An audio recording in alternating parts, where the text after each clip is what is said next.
ಓಂ ನಮಃ ಶಿವಾಯ. ಎಲ್ಲರಿಗೂ ನಮಸ್ಕಾರ. ಇಂದು ಈ ವಿಡಿಯೋದ ಮೂಲಕ ವೃಶ್ಚಿಕ ರಾಶಿಯವರ ಜಾತಕದ ಫಲಿತಾಂಶಗಳ ಬಗ್ಗೆ ತಿಳಿದುಕೊಳ್ಳೋಣ. ಇವರ ಜೀವನಕ್ಕೆ ಸಂಬಂಧಿಸಿದ ಪ್ರಮುಖ ವಿಚಾರಗಳು ಯಾವುವು, ಹಾಗೆಯೇ ಆಗಸ್ಟ್ 28ನೇ ತಾರೀಕು ಶುಕ್ರವಾರದಂದು ಇವರ ಜೀವನದಲ್ಲಿ ಯಾವ ರೀತಿಯ ಬದಲಾವಣೆಗಳು ನಡೆಯಲಿವೆ ಎಂಬುದನ್ನು ನೋಡೋಣ. ಈ ಮಧ್ಯಕಾಲದಲ್ಲಿ ನಡೆದ ಕೆಲವು ಘಟನೆಗಳನ್ನು ಒಮ್ಮೆ ನೆನಪಿಸಿಕೊಳ್ಳಿ. ಏಕೆಂದರೆ ನೀವು ಎಷ್ಟೇ ಕಷ್ಟಪಟ್ಟರೂ ಕೆಲಸಗಳು ತಡವಾಗುವುದು, ಕೈಯಲ್ಲಿ ಹಣ ನಿಲ್ಲದೆ ಇರುವುದು, ಮನೆಯಲ್ಲಿ ಸಣ್ಣ ಪುಟ್ಟ ಭಿನ್ನಾಭಿಪ್ರಾಯಗಳು, ಮನಸ್ಸಿನಲ್ಲಿ ಹೇಳಿಕೊಳ್ಳಲಾಗದಂತಹ ಆತಂಕ ಇವೆಲ್ಲವೂ ಒಂದು ಹಂತದವರೆಗೆ ಮಾತ್ರ. ಇನ್ನು ನೀವು ಊಹಿಸಿದಂತಹ ಒಂದು ಬದಲಾವಣೆ ನಿಮ್ಮ ಜೀವನದಲ್ಲಿ ನೀವು ನಿರೀಕ್ಷಿಸಿದ ರೀತಿಯಲ್ಲಿಯೇ ನಡೆಯಲಿದೆ. ಅಸಲಿಗೆ ಇದಕ್ಕೆಲ್ಲ ಕಾರಣವೇನು? ದೇವತಾರಾಧನೆಯಿಂದ ಯಾವ ರೀತಿಯ ಶುಭ ಫಲಿತಾಂಶಗಳು ದೊರೆಯುತ್ತವೆ? ಯಾವ ನಿಯಮಗಳನ್ನು ಪಾಲಿಸಬೇಕು? ಯಾವ ಮುನ್ನೆಚ್ಚರಿಕೆಗಳನ್ನು ತೆಗೆದುಕೊಳ್ಳಬೇಕು? ಯಾವ ವಿಧಿವಿಧಾನಗಳನ್ನು ಅನುಸರಿಸಬೇಕು? ಹಾಗೆಯೇ ನಾಳೆಯ ದಿನ ನಿಮ್ಮ ಪ್ರತಿಕೂಲ ಸಮಯವನ್ನು ಅನುಕೂಲಕರವಾಗಿ ಹೇಗೆ ಬದಲಾಯಿಸಿಕೊಳ್ಳಬಹುದು? ಇಂತಹ ಸಂಪೂರ್ಣ ವಿಚಾರಗಳನ್ನು ಈ ವಿಡಿಯೋದಲ್ಲಿ ವಿವರವಾಗಿ ತಿಳಿದುಕೊಳ್ಳೋಣ. ಆದ್ದರಿಂದ ನಮ್ಮ ವಿಡಿಯೋವನ್ನು ಎಲ್ಲಿಯೂ ಸ್ಕಿಪ್ ಮಾಡದೆ ಕೊನೆಯವರೆಗೂ ನೋಡಿ ಸ್ನೇಹಿತರೆ. ಆಗ ಮಾತ್ರ ನಿಮಗೆ ಸಂಪೂರ್ಣ ವಿಷಯ ಅರ್ಥವಾಗುತ್ತದೆ. ಹಾಗೆಯೇ ನಮ್ಮ ಚಾನಲನ್ನು ಹೊಸದಾಗಿ ನೋಡುತ್ತಿರುವವರು ಚಾನಲನ್ನು ಸಬ್ಸ್ಕ್ರೈಬ್ ಮಾಡಿಕೊಳ್ಳುವುದನ್ನು ಮರೆಯಬೇಡಿ. ಹಾಗೆಯೇ ನಮ್ಮ ವಿಡಿಯೋಗೆ ಒಂದು ಲೈಕ್ ನೀಡಿ ಸಪೋರ್ಟ್ ಮಾಡುವುದನ್ನು ಮರೆಯಬೇಡಿ. ಇನ್ನು ಮುಖ್ಯವಾದ ವಿಚಾರಕ್ಕೆ ಬರುವುದಾದರೆ, ವೃಶ್ಚಿಕ ರಾಶಿಯು ಜ್ಯೋತಿಷ್ಯದಲ್ಲಿ 8ನೇ ರಾಶಿ ಚಕ್ರ ಚಿಹ್ನೆಯಾಗಿದೆ. ಇದರ ಆಕಾಶ ಮಂಟಪವು ಚೇಳಿನ ಆಕಾರದಲ್ಲಿದೆ. ವಿಶಾಖ ನಕ್ಷತ್ರದ ಕೊನೆಯ ಪಾದ, ಅನುರಾಧ ಮತ್ತು ಜ್ಯೇಷ್ಠ ನಕ್ಷತ್ರಗಳ ಎಲ್ಲ 4 ಪಾದಗಳು ಈ ರಾಶಿಯಲ್ಲಿವೆ. ಈ ರಾಶಿಯ ಅಧಿಪತಿ ಸಾಹಸ ಮತ್ತು ರಹಸ್ಯದ ಅಧಿಪತಿಯಾದ ಕುಜ ಮೀನ್ಸ್ ಮಂಗಳ. ಇದು ಜಲ ಅಂಶದ ಸಂಕೇತವಾಗಿದೆ. ತೀವ್ರವಾದ ಭಾವನೆಗಳು, ರಹಸ್ಯವಾದ ಆಲೋಚನೆಗಳು, ಸಂಶೋಧನಾ ಮನೋಭಾವ, ದೃಢ ಸಂಕಲ್ಪ ಮತ್ತು ಆಳವಾದ ಅಂತರ್ಜ್ಞಾನ ಈ ರಾಶಿಯ ವಿಶೇಷತೆಯಾಗಿದೆ. ಈ ದಿನ ಕಾಲಚಕ್ರವು ನಿಧಾನವಾಗಿ ನಿಮ್ಮ ಪರವಾಗಿ ಬದಲಾಗುತ್ತಿದೆ ಎನ್ನುವ ರೀತಿಯಲ್ಲಿ ಈ ದಿನ ನಿಮಗೆ ಬಹಳ ವಿಶೇಷವಾದ ದಿನವಾಗಿ ನೆನಪಿನಲ್ಲಿ ಉಳಿಯಲಿದೆ. ಏಕೆಂದರೆ ಈ ದಿನ ನೀವು ಖಂಡಿತವಾಗಿಯೂ ಕೆಲವು ವಿಶೇಷ ಸಂಕೇತಗಳನ್ನು ಗಮನಿಸುತ್ತೀರಿ. ಅದರಲ್ಲೂ ಈ ದಿನ ಪರಮೇಶ್ವರನ ಅನುಗ್ರಹ ನಿಮಗೆ ಬಹಳ ಚೆನ್ನಾಗಿ ಗೋಚರಿಸಲಿದೆ. ಆದ್ದರಿಂದ ಈ ದಿನ ಪರಮೇಶ್ವರನ ಆರಾಧನೆಯನ್ನು ಹೆಚ್ಚಾಗಿ ಮಾಡಿಕೊಳ್ಳಲು ನೀವು ಆಸಕ್ತಿ ತೋರಬೇಕು. ಅವರ ಕೃಪೆ, ಆಶೀರ್ವಾದ ಮತ್ತು ಶಕ್ತಿ ನಿಮ್ಮ ಮನೆಗೆ ಪ್ರವೇಶಿಸುವ ಸಮಯವೆಂದು ಈ ದಿನವನ್ನು ಹೇಳಬಹುದು. ಈ ದಿನ ಒಬ್ಬ ಅತಿಥಿಯ ರೂಪದಲ್ಲಾಗಲಿ ಅಥವಾ ಯಾವುದಾದರೂ ಆಶ್ಚರ್ಯಕರ ಘಟನೆಯ ರೂಪದಲ್ಲಾಗಲಿ ನಿಮ್ಮ ಜೀವನದಲ್ಲಿ ನಿಮಗೆ ಬಹಳ ಆಶ್ಚರ್ಯವನ್ನು ನೀಡುವಂತಹ ಒಂದು ಘಟನೆ ನಡೆಯುವ ಸಾಧ್ಯತೆ ಇದೆ. ನೀವು ಗಮನಿಸಿದರೆ ಕಳೆದ ಕೆಲವು ದಿನಗಳಿಂದ ನಿಮ್ಮ ಮನಸ್ಸು ಭಗವಂತನ ಕಡೆಗೆ ಹೆಚ್ಚು ಆಕರ್ಷಿತವಾಗುತ್ತಿರಬಹುದು. ಆಗಾಗ್ಗೆ ಯಾವುದಾದರೂ ದೇವಾಲಯಕ್ಕೆ ಹೋಗಬೇಕು ಎಂದು ಅನಿಸಬಹುದು. ಓಂ ನಮಃ ಶಿವಾಯ ಎಂಬ ಮಂತ್ರ ಪದೇ ಪದೇ ನಿಮ್ಮ ಕಿವಿಗೆ ಬೀಳುತ್ತಿರಬಹುದು. ಪರಮೇಶ್ವರನ ಫೋಟೋ ಅಥವಾ ನಂದೀಶ್ವರನ ದರ್ಶನ ಆಗಾಗ್ಗೆ ನಿಮಗೆ ಕಾಣಿಸುತ್ತಿರಬಹುದು. ಇಂತಹ ಘಟನೆಗಳು ನಡೆಯುತ್ತಿರಬಹುದು. ಆಧ್ಯಾತ್ಮಿಕವಾಗಿ ಗಮನಿಸಿದರೆ ನಿಮ್ಮ ಜೀವನದಲ್ಲಿ ಯಾವಾಗ ಅಡೆತಡೆಗಳು ಬಂದರೂ, ಯಾರಾದರೂ ಅಥವಾ ಯಾವುದಾದರೂ ಸಮಸ್ಯೆಯಿಂದ ನೀವು ಬೇಸರಗೊಂಡಾಗಲೂ ಭಗವಂತನು ಪ್ರತಿ ಬಾರಿಯೂ ನಿಮಗೆ ಸಹಾಯ ಮಾಡುತ್ತಲೇ ಬಂದಿದ್ದಾನೆ. ಆದರೆ ಈ ದಿನ ಸ್ವಲ್ಪ ಗೊಂದಲದ ವಾತಾವರಣ ನಿಮಗೆ ಕಾಣಿಸಬಹುದು. ಅಂದು ಏನೆಂದು ನಿಮಗೂ ಚೆನ್ನಾಗಿ ತಿಳಿದಿರಬಹುದು. ಆದರೆ ಆ ಗೊಂದಲ ನಿಮ್ಮ ನಾಶಕ್ಕಾಗಿ ಅಲ್ಲ, ನಿಮ್ಮನ್ನು ಒಂದು ಹೊಸ ಆರಂಭಕ್ಕೆ ಸಿದ್ಧಪಡಿಸುವ ಪ್ರಕ್ರಿಯೆ ಎಂದು ಹೇಳಬಹುದು. ಮುಖ್ಯವಾಗಿ ನೀವು ಸಹಜವಾಗಿಯೇ ಕಷ್ಟಪಡುವ ಸ್ವಭಾವದವರು. ಇತರರಿಗಾಗಿ ತ್ಯಾಗ ಮಾಡುತ್ತೀರಿ, ಆದರೆ ನಿಮ್ಮ ನೋವನ್ನು ಹೊರಗೆ ಹೇಳಿಕೊಳ್ಳುವುದಿಲ್ಲ. ಅನೇಕ ಜನರು ನಿಮ್ಮ ಒಳ್ಳೆಯತನವನ್ನು ದುರುಪಯೋಗಪಡಿಸಿಕೊಂಡಿರಬಹುದು. ಆದರೂ ನೀವು ಯಾರಿಗೂ ಯಾವುದೇ ಹಾನಿ ಮಾಡಿಲ್ಲ, ಯಾರಿಗೂ ಕೆಟ್ಟದ್ದನ್ನು ಬಯಸಿಲ್ಲ. ನಿಮ್ಮ ಈ ಒಳ್ಳೆಯತನವೇ ಇಂದು ನಿಮ್ಮನ್ನು ಭಗವಂತನ ದೃಷ್ಟಿಗೆ ಕೊಂಡೊಯ್ಯುತ್ತಿದೆ ಎಂದು ಹೇಳಬಹುದು. ಇಂದು ನಿಮ್ಮ ಮನೆಯಲ್ಲಿ ನಡೆಯುವ ಒಂದು ಆಶ್ಚರ್ಯಕರ ಘಟನೆ ನಿಮಗೆ ಬಹಳ ಸಂತೋಷವನ್ನು ನೀಡಲಿದೆ. ಬಹಳ ದಿನಗಳಿಂದ ನಿಂತು ಹೋಗಿದ್ದ ಒಂದು ಕೆಲಸ ಆಕಸ್ಮಿಕವಾಗಿ ಪೂರ್ಣಗೊಳ್ಳಬಹುದು. ಹಲವು ದಿನಗಳಿಂದ ಬರದಿದ್ದ ಒಂದು ಶುಭ ಸುದ್ದಿ ಇಂದು ನಿಮ್ಮ ಕಿವಿಗೆ ಬೀಳಬಹುದು. ಕುಟುಂಬದಲ್ಲಿ ಸಂತೋಷವನ್ನು ತುಂಬುವಂತಹ ಒಂದು ಅವಕಾಶ ನಿಮ್ಮ ಬಾಗಿಲನ್ನು ತಟ್ಟಬಹುದು. ಅದು ಉದ್ಯೋಗಕ್ಕೆ ಸಂಬಂಧಿಸಿದ ವಿಷಯವಾಗಿರಬಹುದು, ವ್ಯಾಪಾರಕ್ಕೆ ಸಂಬಂಧಿಸಿದ ವಿಷಯವಾಗಿರಬಹುದು, ಲಾಭಕ್ಕೆ ಸಂಬಂಧಿಸಿದ ವಿಚಾರವಾಗಿರಬಹುದು, ಅಥವಾ ನಿಮ್ಮ ವ್ಯವಹಾರವನ್ನು ಸಂಪೂರ್ಣವಾಗಿ ಅನುಕೂಲಕರವಾಗಿ ಬದಲಾಯಿಸುವಂತಹ ವಿಷಯವಾಗಿರಬಹುದು. ಹಾಗೆಯೇ ಬಹಳ ಕಾಲದಿಂದ ನಿಮ್ಮಿಂದ ದೂರವಾಗಿದ್ದ ಒಬ್ಬ ವ್ಯಕ್ತಿ ಮತ್ತೆ ನಿಮ್ಮ ಜೀವನಕ್ಕೆ ಮರಳಿ ಬರಬಹುದು. ಇದು ಭಗವಂತನ ಅನುಗ್ರಹ ನಿಮ್ಮ ಮೇಲೆ ಇರಲು ಪ್ರಮುಖ ಕಾರಣವೇನು ಎಂದು ನೋಡಿದರೆ ಅದರ ಹಿಂದೆ ಬಹಳ ಆಳವಾದ ಕಾರಣವಿದೆ. ಇಂದಿನ ಜನ್ಮದಲ್ಲಿ ನೀವು ಮಾಡಿದ ಕೆಲವು ಸತ್ಕಾರ್ಯಗಳ ಫಲವಾಗಿರಬಹುದು. ಈಗ ನಿಮ್ಮ ಪುಣ್ಯಕ್ಕೆ ತಕ್ಕ ಪ್ರತಿಫಲವನ್ನು ಭಗವಂತನು ನಿಮಗೆ ನೀಡಲಿದ್ದಾನೆ. ನೀವು ಮಾಡುವ ಪ್ರತಿಯೊಂದು ಕೆಲಸವನ್ನು ವಿಶ್ವವು ಗಮನಿಸುತ್ತಿರುತ್ತದೆ. ಸರಿಯಾದ ಸಮಯ ಬಂದಾಗ ಅದೇ ಪುಣ್ಯ ಕಾಲವಾಗಿ ಬದಲಾಗುತ್ತದೆ ಮತ್ತು ಆಶೀರ್ವಾದದ ರೂಪದಲ್ಲಿ ನಿಮಗೆ ಮರಳಿ ಬರುತ್ತದೆ.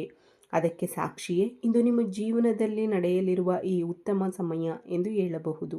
ಇಂದು ಮನೆಯಲ್ಲಿ ವಾತಾವರಣ ಬಹಳ ಶಾಂತವಾಗಿರುತ್ತದೆ. ಆದ್ದರಿಂದ ಇಂದು ಪರಮೇಶ್ವರನ ಆರಾಧನೆಯನ್ನು ಹೆಚ್ಚು ಮಾಡಿಕೊಳ್ಳಲು ಸಂಕಲ್ಪ ಮಾಡಿ. ಬಿಲ್ವದಳಗಳಿಂದ ಶಿವನನ್ನು ಪೂಜಿಸಿ. ಓಂ ನಮಃ ಶಿವಾಯ ಎಂಬ ನಾಮಜಪವನ್ನು ಸಾಧ್ಯವಾದಷ್ಟು ಜಪಿಸಿ.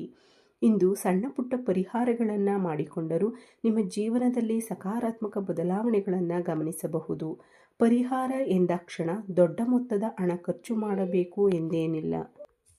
ಒಂದು ಚೆಂಬು ನೀರನ್ನು ತೆಗೆದುಕೊಂಡು ಇಂದು ಶಿವಾಲಯಕ್ಕೆ ಹೋಗಿ ಸ್ವಾಮಿಗೆ ಜಲಾಭಿಷೇಕ ಮಾಡಿ. ಆ ನೀರಿನಲ್ಲಿ ನಿಮಗೆ ಸಾಧ್ಯವಾದಷ್ಟು ಬಿಲ್ವದಳಗಳನ್ನು ಹಾಕಿ ಸ್ವಾಮಿಗೆ ಅಭಿಷೇಕ ಮಾಡಿ. ನಂತರ ನಿಮ್ಮ ಮನಸ್ಸಿನಲ್ಲಿರುವ ಸಂಕಲ್ಪವನ್ನು ದೇವರಿಗೆ ಹೇಳಿಕೊಂಡರೆ ಸಾಕು. ಆದರೆ ಭಗವಂತನ ಅನುಗ್ರಹ ದೊರೆತಾಗ ಅಹಂಕಾರ ಹೆಚ್ಚಾಗಬಾರದು. ನಿಮ್ಮಲ್ಲಿ ವಿನಯ, ದಯೆ ಮತ್ತು ಧರ್ಮದ ಗುಣಗಳು ಇನ್ನಷ್ಟು ಹೆಚ್ಚಾಗಬೇಕು. ಆಗ ಮಾತ್ರ ಭಗವಂತನ ಆಶೀರ್ವಾದ ನಿಮ್ಮ ಬಳಿ ಶಾಶ್ವತವಾಗಿ ಉಳಿಯುತ್ತದೆ. ಆದ್ದರಿಂದ ಇಂದು ಸಾಧ್ಯವಾದಷ್ಟು ಶಿವಾಲಯಕ್ಕೆ ಹೋಗಿ ಅಭಿಷೇಕ ಮಾಡಿ. ನಿಮ್ಮ ಶಕ್ತಿಗೆ ಅನುಗುಣವಾಗಿ ಬಿಲ್ವದಳಗಳನ್ನು ಸ್ವಾಮಿಗೆ ಅರ್ಪಿಸಿ. ಕನಿಷ್ಠ 5 ನಿಮಿಷವಾದರೂ ಶಾಂತವಾಗಿ ಕುಳಿತು ಓಂ ನಮಃ ಶಿವಾಯ ಎಂಬ ಮಂತ್ರವನ್ನು ಜಪಿಸಿ. ನಿಮ್ಮ ಮನಸ್ಸಿನಲ್ಲಿರುವ ಭಾರವೆಲ್ಲವೂ ಇಂದು ನಿಧಾನವಾಗಿ ಕಡಿಮೆಯಾಗುವುದನ್ನು ನೀವು ಅನುಭವಿಸಬಹುದು. ವಿಶೇಷವಾಗಿ ಈ ಸಂಜೆ ಸಮಯವನ್ನು ನೀವು ಖಂಡಿತವಾಗಿಯೂ ಗಮನಿಸಬಹುದು. ಇನ್ನೊಂದು ಪ್ರಮುಖ ವಿಷಯವೇನೆಂದರೆ ನಿಮ್ಮ ಮನೆಯ ಬಾಗಿಲಿಗೆ ಬರುವ ಪ್ರತಿಯೊಬ್ಬ ವ್ಯಕ್ತಿಯನ್ನು ಗೌರವದಿಂದ ಮಾತನಾಡಿಸಿ. ಏಕೆಂದರೆ ಭಗವಂತನು ಯಾವ ರೂಪದಲ್ಲಿ ನಮಗೆ ಅನುಗ್ರಹ ನೀಡುತ್ತಾನೆ ಎಂಬುದು ನಮಗೆ ತಿಳಿದಿರುವುದಿಲ್ಲ. ಒಬ್ಬ ಸಾಮಾನ್ಯ ವ್ಯಕ್ತಿಯ ಮೂಲಕವೇ ಇಂದು ನಿಮ್ಮ ಜೀವನವನ್ನು ಬದಲಾಯಿಸುವಂತಹ ಅವಕಾಶಗಳು ಹೆಚ್ಚಾಗಿ ಕಾಣಿಸುತ್ತಿವೆ. ಅಷ್ಟೇ ಅಲ್ಲದೆ ಇಂದು ಕುಟುಂಬದ ವಿಚಾರವಾಗಲಿ ಅಥವಾ ವ್ಯಾಪಾರದ ವಿಚಾರವಾಗಲಿ ಸಾಕಷ್ಟು ಅನುಕೂಲಕರ ಬೆಳವಣಿಗೆಗಳು ನಿಮಗೆ ಕಾಣಿಸಬಹುದು. ಕೊನೆಯ ಕ್ಷಣದಲ್ಲಿ ನಿಂತು ಹೋಗಿದ್ದ ಕೆಲಸಗಳು ಮತ್ತೆ ಮುಂದೆ ಸಾಗುತ್ತವೆ. ನಿಮ್ಮ ಮೇಲಿನ ನಿಮ್ಮದೇ ನಂಬಿಕೆ ಮತ್ತಷ್ಟು ಗಟ್ಟಿಯಾಗುತ್ತದೆ. ನಾನು ಎಷ್ಟೇ ಪ್ರಯತ್ನಿಸಿದರೂ ನನ್ನ ಕೆಲಸಗಳು ವಿಫಲವಾಗುತ್ತಿವೆ ಎಂಬ ಬೇಸರಪಟ್ಟಿದ್ದಂತಹ ವಿಚಾರದಲ್ಲಿಯೂ ಇಂದು ನಿಮಗೆ ಖಂಡಿತವಾಗಿಯೂ ಒಂದು ಉತ್ತಮ ಫಲ ಅಥವಾ ಲಾಭ ಕಾಣಿಸಬಹುದು. ಸಂತೋಷವನ್ನು ಅನುಭವಿಸುವ ಸಂದರ್ಭಗಳು ಹೆಚ್ಚಾಗುತ್ತವೆ. ಭಗವಂತನು ಎಂದಿಗೂ ನನ್ನ ಕೈ ಬಿಡುವುದಿಲ್ಲ ಎಂಬ ನಂಬಿಕೆ ಇಂದು ನಿಮ್ಮಲ್ಲಿ ಮತ್ತಷ್ಟು ಬಲವಾಗುತ್ತದೆ. ನಿಮ್ಮ ಪರೀಕ್ಷೆಯ ಕಾಲ ಮುಗಿದಿದೆ ಎಂದು ಹೇಳಬಹುದು. ಅದಕ್ಕೆ ತಕ್ಕ ಫಲಿತಾಂಶವನ್ನು ನೀವು ಪಡೆಯುವ ಸಮಯ ಹತ್ತಿರ ಬಂದಿದೆ. ಇಂದು ಬರುವ ಒಂದು ಫೋನ್ ಕಾಲ್ ಅಥವಾ ಸುದ್ದಿ ನಿಮಗೆ ಬಹಳ ಸಂತೋಷವನ್ನು ನೀಡಬಹುದು. ಕುಟುಂಬಕ್ಕೆ ಆರ್ಥಿಕವಾಗಿ ನೆಮ್ಮದಿ ನೀಡುವಂತಹ ಶುಭ ಸುದ್ದಿಯನ್ನು ನೀವು ಕೇಳಬಹುದು. ಇದು ಒಂದೇ ದಿನದಲ್ಲೇ ನಡೆಯುವ ಅದ್ಭುತವಲ್ಲ. ನಿಧಾನವಾಗಿ ಮತ್ತು ಸ್ಥಿರವಾಗಿ ನಡೆಯಲಿರುವ ಒಂದು ದೊಡ್ಡ ಬದಲಾವಣೆಯ ಆರಂಭ. ಬಹಳ ಕಾಲ ನೀವು ಮಾಡಿದ ಕಷ್ಟಕ್ಕೆ ತಕ್ಕ ಪ್ರತಿಫಲ ಹಾಗೂ ಆರ್ಥಿಕ ನೆಮ್ಮದಿ ನೀಡುವಂತಹ ಒಂದು ಶುಭ ಸುದ್ದಿ ಇಂದು ನಿಮಗೆ ದೊರೆಯಬಹುದು. ಅಷ್ಟೇ ಅಲ್ಲದೆ ಕುಟುಂಬದಲ್ಲಿ ಶಾಂತಿ ನೆಲೆಸುತ್ತದೆ. ಮನೆಯಲ್ಲಿ ಬಹಳ ದಿನಗಳಿಂದ ಇದ್ದ ಅಪಾರ್ಥಗಳು ಮತ್ತು ಸಮಸ್ಯೆಗಳು ನಿಧಾನವಾಗಿ ದೂರವಾಗುತ್ತವೆ. ಮಾತೇ ಇಲ್ಲದೆ ದೂರವಾಗಿದ್ದ ಸಂಬಂಧಗಳು ಮತ್ತೆ ಮಾತನಾಡುವ ಪರಿಸ್ಥಿತಿ ಉಂಟಾಗಬಹುದು. ಜೀವನ ಸಂಗಾತಿಗಳಾದ ಗಂಡ ಹೆಂಡತಿಯರ ನಡುವೆ ಇದ್ದ ಸಣ್ಣ ಪುಟ್ಟ ಮನಸ್ತಾಪಗಳು ಕೂಡ ಕರಗಿ ಹೋಗುವ ಸಾಧ್ಯತೆ ಇದೆ. ಮಕ್ಕಳ ವಿಚಾರದಲ್ಲಿ ಇದ್ದ ಆತಂಕವು ಸ್ವಲ್ಪ ಮಟ್ಟಿಗೆ ಕಡಿಮೆಯಾಗುವ ಸೂಚನೆಗಳಿವೆ. ಆರೋಗ್ಯದ ವಿಚಾರಕ್ಕೆ ಬಂದರೆ ಬಹಳ ದಿನಗಳಿಂದ ಆಯಾಸ, ಮಾನಸಿಕ ಒತ್ತಡ ಅಥವಾ ಸಣ್ಣ ಪುಟ್ಟ ಆರೋಗ್ಯ ಸಮಸ್ಯೆಗಳಿಂದ ಬಳಲುತ್ತಿರುವವರಿಗೆ ಇಂದು ಸ್ವಲ್ಪ ನೆಮ್ಮದಿ ದೊರೆಯುವ ಸಾಧ್ಯತೆ ಇದೆ. ಆದರೆ ಇದನ್ನು ವೈದ್ಯಕೀಯ ಸಲಹೆಗೆ ಪರ್ಯಾಯವೆಂದು ಪರಿಗಣಿಸಬೇಡಿ. ಆರೋಗ್ಯ ಸಮಸ್ಯೆಗಳಿದ್ದರೆ ತಪ್ಪದೇ ವೈದ್ಯರನ್ನು ಸಂಪರ್ಕಿಸಿ. ಆಧ್ಯಾತ್ಮಿಕ ಸಾಧನೆ ನಿಮ್ಮ ಮನಸ್ಸಿಗೆ ಧೈರ್ಯ ಮತ್ತು ಶಾಂತಿಯನ್ನು ನೀಡಬಹುದು. ಅಷ್ಟೇ ಅಲ್ಲದೆ ನಿಮ್ಮ ಜೀವನದಲ್ಲಿ ಒಂದು ಹೊಸ ಅಧ್ಯಾಯಕ್ಕೆ ನಾಂದಿಯಾಡುವಂತಹ ಸಂದರ್ಭವೂ ಬರಬಹುದು. ವಿಶೇಷವಾಗಿ ನಿಮ್ಮ ಮನೆಗೆ ಸಂಬಂಧಿಸಿದ ಒಂದು ವಿಚಾರದಲ್ಲಿ ಬಹಳ ದಿನಗಳಿಂದ ಎದುರು ನೋಡುತ್ತಿದ್ದ ಶುಭ ಸುದ್ದಿ ಇಂದು ನಿಮ್ಮ ಕಿವಿಗೆ ಬೀಳುವ ಸಾಧ್ಯತೆ ಇದೆ. ಇಲ್ಲಿಯವರೆಗೆ ಆ ಕೆಲಸ ವಿಳಂಬವಾಗಿರಬಹುದು ಅಥವಾ ಒಂದು ಒಳ್ಳೆಯ ಸುದ್ದಿಗಾಗಿ ನಿಮ್ಮ ಕುಟುಂಬ ಕಾಯುತ್ತಿರಬಹುದು. ಅಂತಹ ಸಂದರ್ಭದಲ್ಲಿ ಇಂದು ಬರುವ ಸುದ್ದಿ ಕುಟುಂಬದ ಎಲ್ಲರಿಗೂ ಬಹಳ ಸಂತೋಷವನ್ನು ನೀಡಬಹುದು. ಇನ್ನು ಮುಂದೆ ಪರಿಸ್ಥಿತಿಗಳು ನಿಧಾನವಾಗಿ ನಿಮ್ಮ ಪರವಾಗಿ ಬದಲಾಗುವ ಸೂಚನೆಗಳು ಹೆಚ್ಚಾಗಿ ಕಾಣಿಸುತ್ತಿವೆ. ನಿಮ್ಮ ಮನೆಯಲ್ಲಿ ಸಂತೋಷದ ವಾತಾವರಣ ನಿರ್ಮಾಣವಾಗುವ ಸಾಧ್ಯತೆಯೂ ಇದೆ. ಉದ್ಯೋಗಕ್ಕಾಗಿ ಪ್ರಯತ್ನಿಸುತ್ತಿರುವವರಿಗೆ ಉತ್ತಮ ಮಾಹಿತಿ ಬರಬಹುದು. ಆರ್ಥಿಕ ಸಮಸ್ಯೆಗಳನ್ನು ಎದುರಿಸುತ್ತಿರುವವರಿಗೆ ಹಣಕಾಸಿನ ವಿಚಾರದಲ್ಲಿ ನೆಮ್ಮದಿ ದೊರೆಯಬಹುದು. ಮಕ್ಕಳ ವಿಚಾರದಲ್ಲಿಯೂ ಒಂದು ಶುಭ ಸುದ್ದಿ ಕೇಳುವ ಅವಕಾಶವಿದೆ. ಮುಖ್ಯವಾಗಿ ಒಂದು ವಿಷಯವನ್ನು ನೆನಪಿಟ್ಟುಕೊಳ್ಳಿ, ನೀವು ಎಷ್ಟು ಕಾಲದಿಂದ ತಾಳ್ಮೆಯಿಂದ ಕಾಯುತ್ತಿದ್ದೀರೋ ಆ ಕಾಯುವಿಕೆಗೆ ಫಲ ಸಿಗುವ ಸಮಯ ಹತ್ತಿರ ಬಂದಿದೆ. ಕೆಲವೊಮ್ಮೆ ನಾವು ಬಯಸಿದ್ದು ತಕ್ಷಣ ನಡೆಯದಿದ್ದಾಗ ಭಗವಂತನನ್ನು ನಮ್ಮನ್ನು ಮರೆತಿದ್ದಾನೆಯೇ ಎಂದು ಅನಿಸುತ್ತದೆ. ಆದರೆ ಆಲಸ್ಯ ಎಂದರೆ ನಿರಾಕರಣೆಯಲ್ಲ, ಸರಿಯಾದ ಸಮಯಕ್ಕಾಗಿ ಪ್ರಕೃತಿಯೇ ನಮ್ಮನ್ನು ಸಿದ್ಧಪಡಿಸುತ್ತಿರುತ್ತದೆ.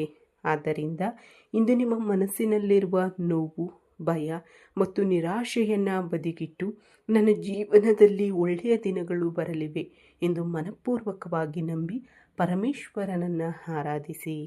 ಇಂದು ಬೆಳಿಗ್ಗೆಯಿಂದಲೇ ಮನೆಯನ್ನು ಸ್ವಚ್ಛವಾಗಿಟ್ಟುಕೊಳ್ಳಿ.